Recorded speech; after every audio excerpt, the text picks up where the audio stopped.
Hey everybody, welcome to Life is Brutal. Today we're going to be doing another episode of This Week in Beer, the segment of my channel where we go through and we talk about some of the hottest news stories coming out of the beer industry, home brewing, all that jazz. So, as you all know, because I have been talking about it forever and it's the only thing on the news and it's the only thing in any beer-related article, the government is shut down. We're going on 30-something days of no federal government.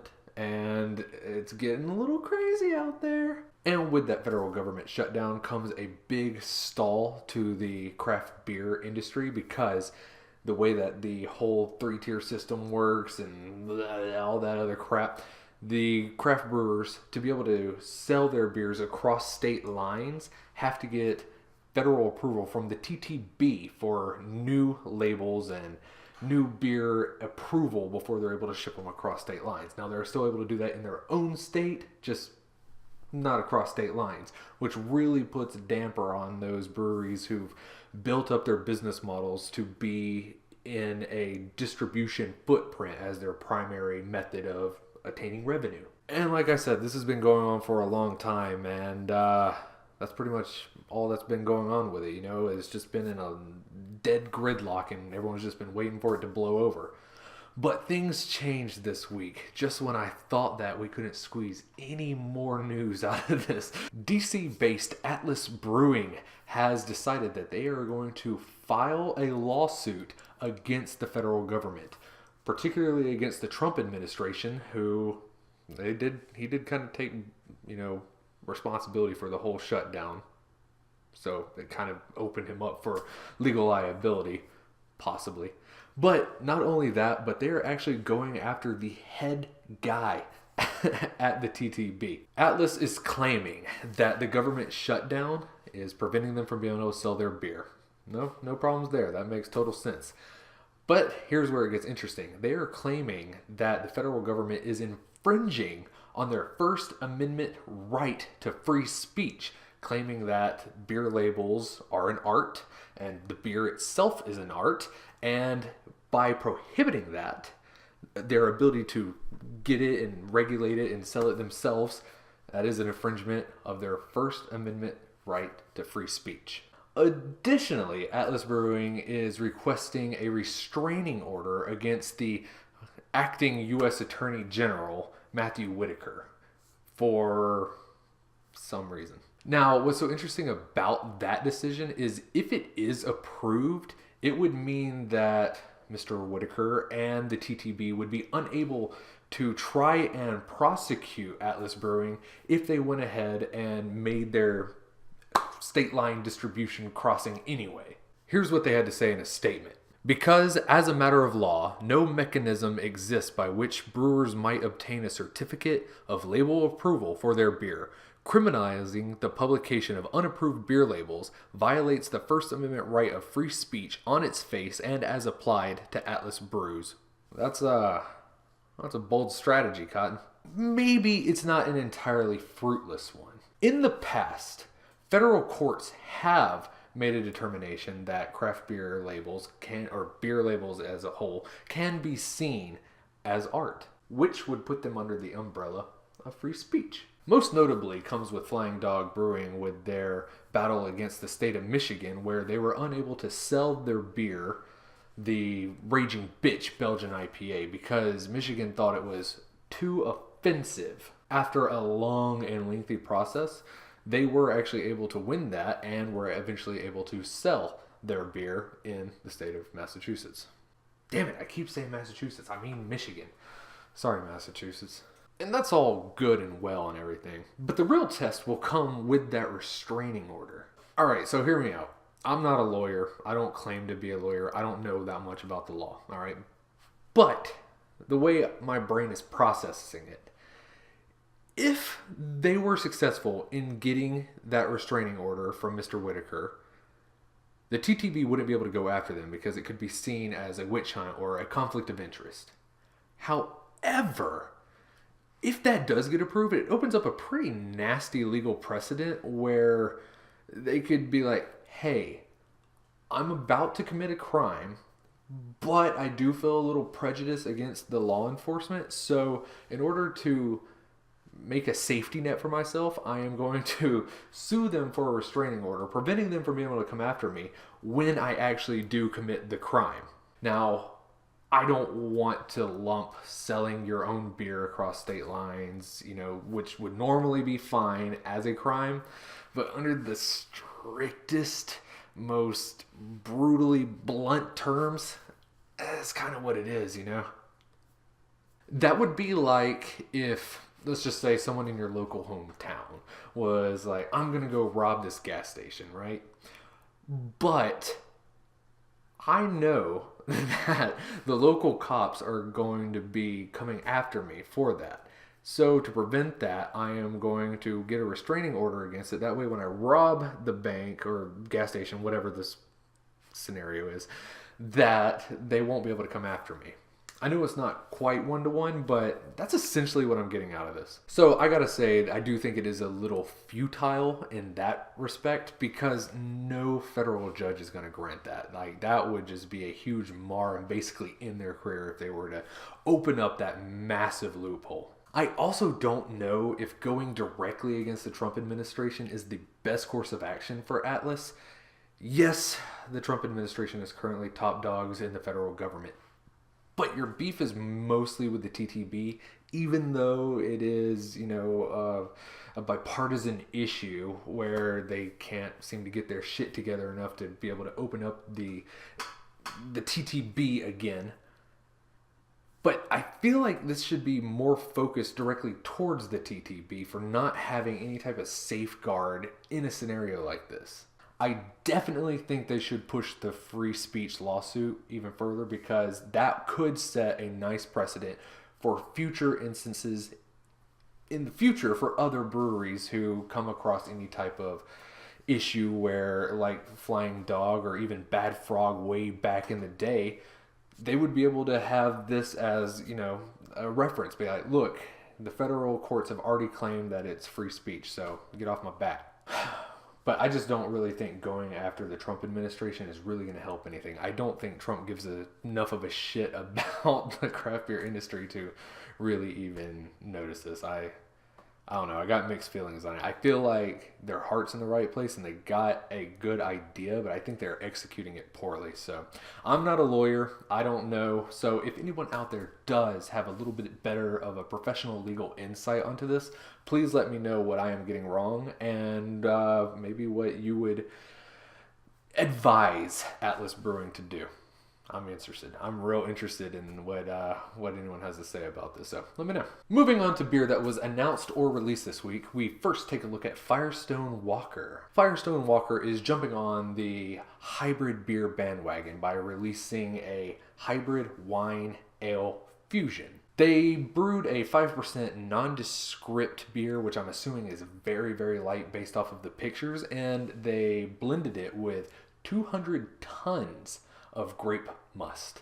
It was mostly Sauvignon Blanc and Chardonnay and Riesling, but there was a whole bunch of other grape varietals mixed in with it. And finally, they brewed it with hibiscus petals, leaves, whatever, to give it a nice, beautiful color. I'm not the biggest fan of wine, and I'm not the biggest fan of Firestone Walker, but I can't lie, this beer is a little bit intriguing to me. It is going by the name of Rosalie because it's a rosé beer. It's funny. Now, as I said, I do find this beer interesting, not because it is a wine hybrid. I don't really care about that too much. But I do think it's interesting to see Firestone Walker go back to their roots. Some of you might know that Firestone Walker, when they originally founded themselves, it was on some acreage in their family vineyard. So it's interesting to see them kind of go back to that. A lot of their beers in the beginning were very wine influenced with wine barrel aging and all that stuff. So I kind of like this. So Rosalie will become a year-round available release starting next week. If you are so inclined to give it a try, let me know how you think it is. As I said, I'm not super into it, but if I hear some good things, I might try to hunt it down for myself. So let me know. Now, this next release isn't necessarily a release of a particular beer, but more so the launch of an entire brewery. The Superior Bathhouse in Arkansas has launched itself, and it is getting the unique distinction of not only being the first brewery to be open inside of a United States federally mandated national park, but it is also the first brewery in the entire world to brew the entirety of its products with natural occurring hot springs. The brewery is housed in one of 7 bathhouses, historical bathhouses, that the national park had recently sold off to the public. They gutted them and emptied them out and were opening them up for available businesses, and the Superior Bathhouse stepped in to really make something unique and special here. And it's super cool because the bathhouse that they actually are housed in was the same bathhouse that a long time ago the legendary gangster himself, Al Capone, used to go in and be leisurely and lounge about. Additionally, it's where, when President Clinton was in office, that's where he sourced his water from and had it shipped from there to the White House. That way he could have a little taste of his home state. So I find all of that incredibly interesting. Plus the natural occurring spring water, it is apparently ideal for brewing beer. It's incredibly neutral. It doesn't have a whole lot of additives, not a lot of minerals or chlorides or anything like that that could potentially taint the beer. It's insanely neutral, high pH, low acidity. So that makes it perfect for being able to manipulate with your own water additions and water corrections to be able to brew any type of beer you want. It's basically starting with an absolute clean slate. God, I'm having a really hard time talking today. Ugh. So I think that is absolutely freaking amazingly cool. So the Superior Bathhouse is now open and available to the public. So anybody who is going there, definitely let me know what you think. I absolutely love going to national parks, and I think it is one of America's greatest tourist attractions, just all of them throughout the states. Me and my wife have had so much fun traveling around, visiting them all, so I am definitely adding this to my list of things to do and see when I finally make it back stateside. So if you have given it a try, please let me know what you think. I would love to go ahead and start my vacation planning now. Jumping back into the news, I got a couple of little quickies here for you. The first one, Anheuser-Busch owned Natty Light is doing something incredibly cool, in my opinion. Now, they're kind of known for being the young man's party beer, and because of that, they have probably been the cause of many people dropping out of college due to failing grades and over partying. I know I myself am included in that number. I can actually trace my entire dropping out of college to one Natty Light. That's a story for another day. Natty Light has decided that they are going to start an initiative to be able to help eliminate student debt. Now, this program actually started back in 2018, where they were able to split up $1 million amongst 10 students to help pay their way through college and be able to give them everything that they need to be a successful student, worry-free, carefree, and just do what they got to do to get their higher education. And that's insanely cool. But in 2019, they've decided to up the stakes. Over the next 10 years, they are going to be donating another $1 million each for a total of $10 million. In 2019, they have decided to increase the number of recipients as well. They are going from 1 million to 10 people to 1 million for 70 people, which I did the math. It roughly equates to almost $15,000. That is huge. Most college students, they're broke, they're out on their own for the first time, they're just struggling, trying to get by. This would be a massive help. And I really like the message that they're pushing behind this. In a statement, they said, "We're trying to help graduates remember college for the good times, not the burden of debt that follows." So in my opinion, that's super cool of you, Natty. Keep it up. Good job. Big thumbs up to y'all. But as nice as that thumbs up was, I got a couple of wags of the finger coming, and they're coming in hot. First up on the naughty list is the entire state of Nebraska. Never thought I would say that. A new bill is being proposed in the state of Nebraska that would increase taxation on all forms of alcoholic products by a huge margin. Beer is looking at a almost 350% increase. That's massive. But it's not even that bad compared to others. Farm-owned wineries are looking at almost a 2,100% increase. That's nuts. With the math and the current beer prices in Nebraska, it's looking like this tax increase will raise the price of a keg by almost $20. That's a lot. That's like a huge jump. Like they said, screw moderation. We're going in for the full-on lubricated butt punch. Now look, I get it. Sometimes budgets change and you have to increase taxes. It's okay. I get it. But the beer industry as a whole is already on a decline, right? And with this extra taxation, it's basically kicking a man while it's down. And it's so sad to see because so many other states across this country and even around the world are trying to make it easier for beer because they're seeing it as such a great revenue generating product. It encourages more people to come because beer tourism is off the charts right now. It's a huge thing. And Nebraska is basically shooting themselves directly in the foot, halting any chance of that being viable for them. So if you are a displeased citizen of Nebraska, Nebraskan, Nebraskanite, let me know what y'all are called. If you are one of those people, I highly encourage you, reach out and talk to your government representative, whoever that may be, and tell them that this is a bad decision. Tell them why. Be elegant, be calm, and be clear with why it's a bad idea. They're not going to react and they're not going to be influenced by like some aggressive tone. So be chill about it and let them know this is a bad thing, not just for craft beer as a whole, but specifically for the state of Nebraska. And the other wag of the finger goes to Anheuser-owned Eagle Brands. Eagle Brands is a subsidiary. They are a distribution company. Eagle Brands has recently been fined $1.5 million for violation of fair trade by doing pay-to-play practices and techniques. Basically some super underhanded, shady shit to promote big beer. The TTB found Eagle Brands in violation of this fair trade by going to retailers and promising them exclusives if they were to market and sell their beer and discourage the promotion and sales of competitors.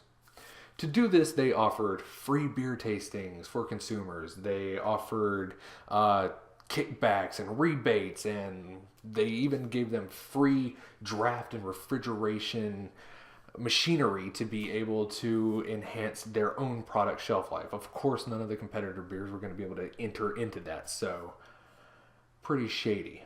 Now, these events actually happened between 2015 and 2018, with the settlement happening in December of 2018.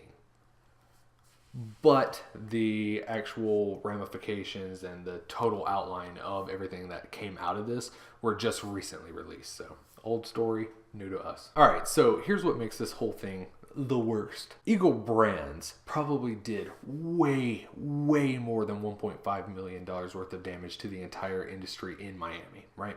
It significantly damaged the growth and capabilities of competing craft beer. And they should have been fined much more so, but the TTB decided to settle with them for that low number of 1.5 million. They should have been nailed to the stake because that wasn't even the first time in 2018 that they were found guilty of this exact same shit. In February of 2018, Eagle Brands was found in violation of the same shit in Massachusetts. I knew Massachusetts was involved here somewhere. Anyways, in that 2018 case, they were found basically innocent. They were let almost completely off the hook with no ramifications, no sense of justice for all the damage to the local small businesses that they did. If you want to know why people hate big beer, it's exactly because of this.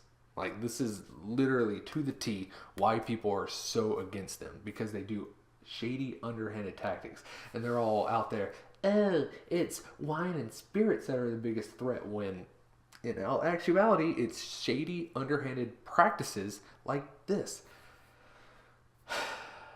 I'm really hoping, once the TTB gets back up and running, that they will find Eagle Brands in violation in some other state and some other instance, and they really fucking nail them to the cross. I don't have a problem with big beer. If you want to do big beer, do you. That's not my thing. But when you purposely go out of your way to undermine and screw over small business owners, that's when you got a problem. basically it's time they face some harsh repercussions, and they just really can't keep getting away with this. So I don't know. I really don't know what to do. Just if you are a small business owner and you are taking these incentives and kickbacks from Eagle Brands, I highly encourage you to stop. It's shady, and it's just not the right thing to do. Anyways, thank you all very much for watching. I really enjoyed This Week in Beer, and I think there was some pretty interesting stories. Let me know if there were any I missed and that you would like me to cover, and I will make sure to do just that. Additionally, huge thank you to all the people who have been supporting me and subscribing to me over these past 2 weeks. It's been a little overwhelming. I've never felt so loved in my life. And a huge shout out to Tasting Niche, who gave me a shout out on her channel. So huge thank you. It was really nice to be recognized for something I put a lot of hard work into. So thank you all very much for watching. Like, comment, subscribe. And all you thirsty beer snobs. Whoa, I haven't said that in a long time.